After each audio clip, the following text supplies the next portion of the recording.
مولا کریم جب ہماری موت آنے کو ہو تو ہماری زبانوں پر کلمہ طیبہ جاری فرما دے۔ رب ذوالجلال موت سے پہلے تیرے حبیب پاک کے چہرے کی زیارت نصیب فرما۔ اے کریم خدا، کیا ہی بہتر ہوتا، میں گنہگار ہوں اور بڑے مرتبوں کی خواہش، تو کریم ہے خدایا، تیری بندہ پروری ہے، کیا ہی بہتر ہوتا مولا کہ موت آئے تو رمضان کا مہینہ مل جائے، جمعۃ المبارکہ مل جائے۔ مولا تیرے وعدے کے مطابق ہم قبر کے عذابات اور سوالات سے محفوظ ہو جائیں۔ اے اللہ، آج کی اس تفسیر پاک میں تیری جلال و جبروت اور تیری عزت کا وسیلہ لیتے عرض کرتا ہوں، ہم میں سے جو رخصت ہو چکے ہیں، ہمارے آبا و اجداد، ہمارے باپ، ہماری مائیں، ہمارے رشتہ دار جو قبروں میں برسوں سے اب آرام کر رہے ہیں، اے اللہ تو اس رمضان کے صدقے ان کی مغفرت فرما دے۔ اے کریم خدا، ہمارے گھروں میں عید آ جاتی ہے، رمضان کے آتے ہی دسترخوان بھر جاتے ہیں، ہمارے گھروں میں خوشیاں دوبالا ہو جاتی ہیں، ہمیں نہیں معلوم قبروں والوں کے ساتھ کیا ہوتا ہے، ہمیں پتہ نہیں قبرستان میں ان کے ساتھ کس طرح کی راتیں ہیں اور کس طرح کے دن ہیں۔ اے کریم خدا، تجھے تیرے جلال و جبروت اور تیری عزت کی قسم، جو مومنین ہم سے رخصت ہوئے، ہمارا کسی بھی طرح کا ان سے تعلق رہا ہو، مولا اس عید سے پہلے ان کو جنتی خان نعمت عطا فرما دے۔ اے اللہ، ان سب کو بھی رمضان کی بہاریں عطا فرما۔ وہ چھوٹی سی قبر، وہ چھوٹی سی ایک ایسی قبر جس میں نہ چٹائی، نہ تکیا، نہ اوڑھنا، نہ بچھونا، اور ہاتھ چوڑے کرو تو قبر کی دیواریں لگنے لگ جائے، ہاتھ اٹھاؤ تو اوپر کی تختیاں لگنے لگ جائیں۔ ممبئی والوں کو تو اور بھی چھوٹی قبر ملتی ہے، یہاں تو اتنی چھوٹی ہے کہ ٹیمپرری کھودی جاتی ہے کہ 6 مہینے بعد پھر نکال دینا ہے۔ میرے عزیزوں، اس ایک چھوٹی سی قبر کے اندر تمہیں برسوں بتانا ہے، برسوں بتانا ہے، اس جسم کے ساتھ وہیں سونا ہے۔ کبھی میں سوچتا ہوں، ہماری آنکھیں اگر بند ہو جائیں اور ہمیں پتہ چلے کہ باہر فلاں فلاں چیزیں ہو رہی ہیں اور ہم کھولنا چاہیں نہیں کھلتی تو بے چینی ہونے لگ جاتی ہے، گھبراہٹ سی ہونے لگتی ہے۔ قبر میں یہی حال ہوگا کہ تمہارے اطراف ہونے والے سارے معاملات تمہیں پتہ ہوں گے، حتیٰ کہ حضور فرماتے ہیں قبرستان میں چلنے والے کے پیروں کی آواز تک تم سنو گے۔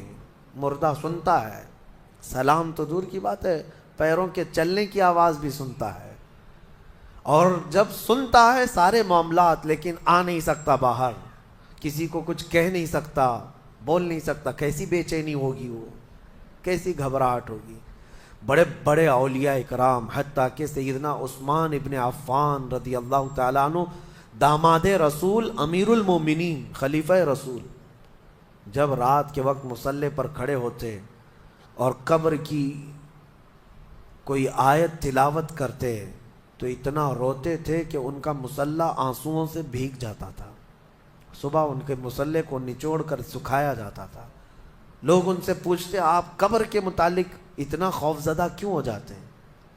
مرنا تو سب کو ہے۔ حضرت عثمان غنی فرماتے، یہ ہماری پہلی منزل ہے، اگر یہ نکل گئی تو ساری منزلیں آسان ہیں۔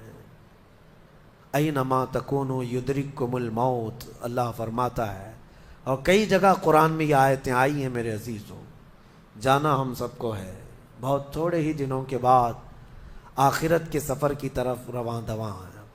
اسی لیے کسی بزرگ نے سچ کہا کہ دنیا میں جتنے راستے ہیں، یہ لکھا تو جاتا ہے یہ راستہ فلاں شہر جا رہا ہے، فلاں شہر جا رہا ہے، حقیقت تو یہ ہے کہ سارے راستے قبرستان جا رہے ہیں، وہیں جا کر اینڈ ہوتے ہیں۔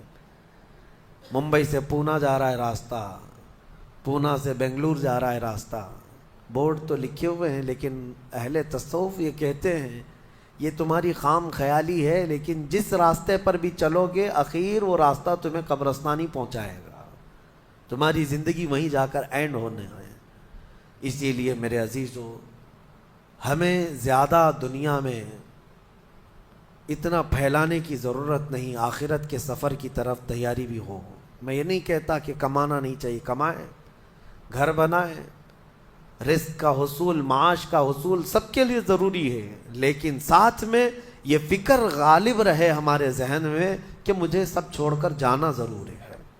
جب تک تمہارے ذہن میں یہ بات آتی رہے گی میرا آخرت کا سفر باقی ہے، تو ہوگا یہ کہ تم دنیا تو کماتے رہو گے لیکن اپنے مولا سے غافل کبھی نہیں ہوگے، غافل کبھی نہیں۔ میں وہ زندگی کی بات کر رہا ہوں، آپ جاؤ فیکٹری میں جاؤ، کسی کمپنی میں جاؤ، کسی بزنس میں جاؤ، کسی جاب میں جاؤ، آپ کی دنیا ہے، آپ گھر بناؤ، لیکن ذہن میں اتنی بات رہے کہ میرا مولا مجھے ایک نہ ایک دن بلانے والا ہے۔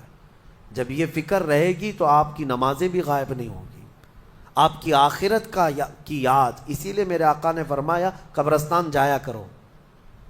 بعض لوگ یہ کہتے ہیں نا قبروں پر جانا شرک یا بدعت، خود میرے آقا صلی اللہ علیہ وسلم نے فرمایا فزورو، قبروں کی زیارت کرو۔ کیوں؟ فإنها تذکر الآخرہ، اس لیے کہ وہ تمہیں آخرت کی یاد دلاتی ہیں۔ مولا علی کرم اللہ وجہہ الکریم قبرستان جاتے، حضرت سعید ابن مسیب ایک تابعی ہیں، حضرت علی کے ساتھ قبرستان گئے تھے۔ حضرت علی نے زور سے سلام کیا قبر والوں کو اور پھر پوچھا ہے قبروں والوں کیا حال ہے تمہارے؟ اور اس کے بعد پھر حضرت علی روتے کھڑے ہوئے، آنسو بہنے لگے۔ حضرت سعید ابن مسیب کہتے ہیں مولا علی سے کیا آپ قبروں والوں سے بات کر رہے ہیں، وہ آپ کی سن رہے ہیں یا آپ سے وہ کچھ جواب دے رہے ہیں؟ حضرت علی کرم اللہ وجہہ الکریم نے فرمایا ہاں، اگر تم سنتے ان کی باتیں تو رو پڑتے ہیں۔ حضرت سعید پوچھتے ہیں کیا کہہ رہے ہیں قبروں والے؟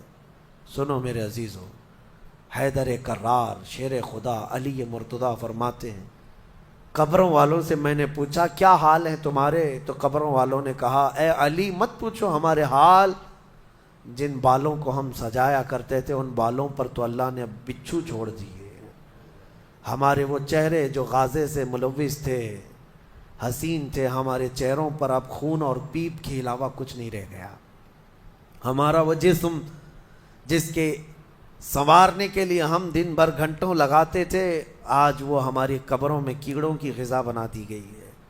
حضرت علی فرماتے ہیں قبروں والوں نے جب ہم سے یہ کہا تو ہم نے رو پڑا، ہمیں رونا آ گیا۔ یقیناً میرے عزیزو وہ منزل آپ کی بھی ہے میری بھی ہے، ہمیں بھی جانا ہے آپ کو بھی جانا ہے۔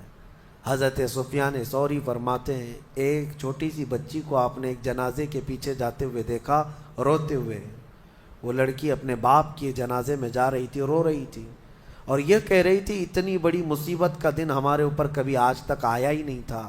حضرت سفیان ثوری نے کہا بیٹا تم پر نہیں تمہارے باپ پر جو دن آیا وہ کبھی نہیں آیا تھا، موت کا دن، موت کا دن سب سے سخت دن ہے، سب سے سخت دن ہے۔